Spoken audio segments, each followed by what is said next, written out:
Let me ask you a question. How much time do you spend talking when you meet with prospects?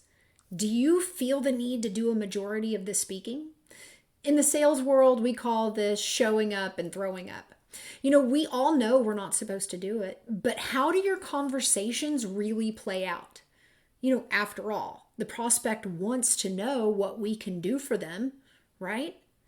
Yes, but how will you really know what you can do for them unless you ask questions to discover the details about their unique circumstances and let them speak? Here's the rule. If the salesperson is talking, the buyer isn't buying. Have you had a friend or an acquaintance who only talked about themselves every time you get together? I have a friend like that. She's an amazing person, and I really love hearing about her life. When we get together, I often feel a little exhausted because she only talks about herself and never asks about me and my life. So I spend the time, that we spend together, listening to her. And let me ask you this. If you don't have a friend like that, maybe you are that friend. So, I certainly know I have been.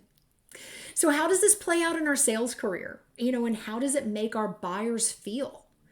Just the same as it does with our friend. Like our needs and lives are less important than the other person's. So as a rule of thumb, the salesperson should talk 30% of the time, and the prospect should do 70% of the talking. That 30% should be filled with questions to better understand the details, reasons, and the impact of our buyer's circumstances.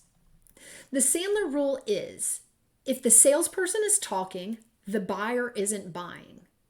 So challenge yourself this week. Maybe use an AI tool or record your conversations and get real about how much time you're spending talking. So it's not easy to ask good questions to guide the sales process that result in qualifying or disqualifying our prospects. It can be downright uncomfortable. But always remember this: growth never happens in your comfort zone.